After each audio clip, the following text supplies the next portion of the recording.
This is Talani Person, and I hope all is well with you. I want to continue to share with you the background as to why I wrote Desires of the Heart. This is the book cover, and it's available on Amazon. The subtitle is Move Forward with Power and God's Grace. I want to just shed light that word power, and the power that I'm referring to is God's power. Christianity, the belief that God's power is in our heart. And this truth is based on when a Christian believes in their heart that Christ was raised from the dead, believing that Jesus Christ is Lord and God raised him from the dead, and that resurrection power that was on Christ is available to us in our heart. Now, what is the purpose of this power? This power becomes available to us to confront any issue that is blocking the desires from flowing from our heart. Now, this desire that's in our heart is based on our purpose, the reason of God creating you, your being, your nature. So it's two parts to it: living from your spirit, and most importantly, having purpose. Desires from the heart is just as important as the day you were born. It's just as important as you breathing or needing oxygen to breathe. That's how important desires of the heart is. And for me, recognizing that, I had to really just dig deep, dig deep as to where I was at. So in order to move forward, it requires digging deep and just looking at whatever issue that is blocking you from moving forward. And that's what I had to deal with. So I'm going to give you an example. Have you ever been in a position where you ask, why isn't God answering my prayer? In my career, when I was looking for promotions, recognition, appreciation, value, I was asking God, why haven't you answered my prayer? He answered my prayer in the form of an idea. Now, this is 2004 and 5, and he instructed me when I'm asking him to do these things. He instructed me to open an employment agency. And he said, research different companies that you can franchise with and then open an employment agency. I researched these companies, but I began to share this idea with someone, and they didn't see it the way God saw it. So I valued their opinion more so than what God was telling me to do, and I didn't research it any longer. What happened? Doubt about myself came up and doubt about God. But God's power was available for me to confront that and to really move forward and confront that person's opinion, but I didn't see it at that time. So I entered and continued to basically live this life of existing. So there's a certain part in my life where things are going well, but in my career, I'm dealing with this dread, frustration. Now, the thing about the life of existing that I want to share with you is you don't know it's there until you become aware of it.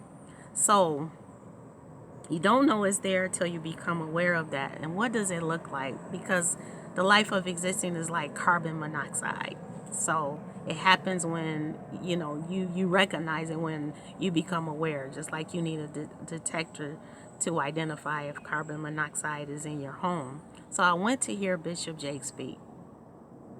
I'm so excited and enthused about it, but as I'm sitting and listening to him speak, he asked the question, are you tired of your daily living? And are you living with purpose? I entered into that awareness immediately that I was living this life of existing. But most importantly, I entered into the awareness that God needed me just as much as I needed him, meaning that he had a place for me in this earth, a place of significance for me to move my life forward. Now I'm excited. I walk away, excited, ready to just live this life. But in the midst of it, I'm still dealing with the current circumstances. Number one is when you're in this life of existing, things that, for example, my career it was toxic. From the time that I did not follow through with what God instructed me to do, those years of my career were not favorable. You heard of the truth I say is go where you're celebrated, not where you're tolerated. Well, I was being tolerated. I wasn't being celebrated. And that part affected me. The toxicity of the environment and the people. Now I forgive them and I move forward, and I don't say this to from a victim standpoint. It's just from a truth standpoint of where I had to recognize where I was at, because Jesus said that if you don't abide in him, and that's meaning like following through with what he asked of us to do, if you don't abide with me, you're going to get burnt. And so I was burnt by that toxic environment. So I had to go back to that environment and deal with it. So as I'm dealing with this environment, at this time the depression has left, but it came back. And it came back when I asked God. I said, okay, it came back. You told me to walk in the spirit, but I'm dealing with this again. He said, get in your purpose. That was his response to me. Now, what happens with this life of existing and moving forward with God's power is you have to get into oneness with God. God created you to be a co-partner with him. That's why Jesus in John 15 called you his friend. He would show you what the Father showed him. So it's entering into this oneness with God, because with this life of existing, what happens is when I didn't follow through with this idea that God gave me, I continue to be twisted apart. Twisted apart, that means distorted. That word distortion means twisted apart. I was twisted apart from my spirit, my soul, my mind, my will, my emotions, and my body. I wasn't in oneness with God. Oneness with God means that harmony, to be connected with him and allow desires to flow from the heart. So that distorted view of myself, of how I looked at life, it begins to affect me and burn me. Basically thinking that what I experienced on my job was normal. I was supposed to do it, or God not answering my prayer, or that thought and belief that I was stuck in a career. But it was far from the truth. So I share with you because that's why I wrote this book, because it everything about who you are, your being, depends on you moving forward with the desires in your heart. Just want to leave that. So how did I get out of this situation? I had to make a choice. Now, in the introduction of Desires of the Heart, I talk about how you have to make the choice to move forward and the steps that it takes.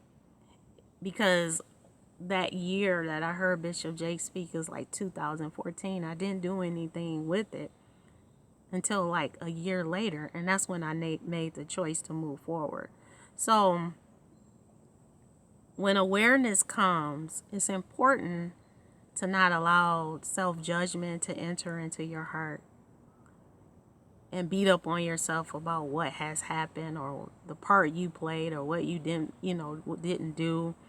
It's really about making that choice to move forward. So I want to encourage you that you have the power that's available to you, and it starts with your choice to move forward. And when you pray, pay attention to the ideas that God gives you, and get the book to find out more of how you can determine the choice, how you move forward with this choice. How do you apply it in your life on a daily basis to release God's power from your heart? So I want to encourage you to continue to own your truth and live your vision. Blessings.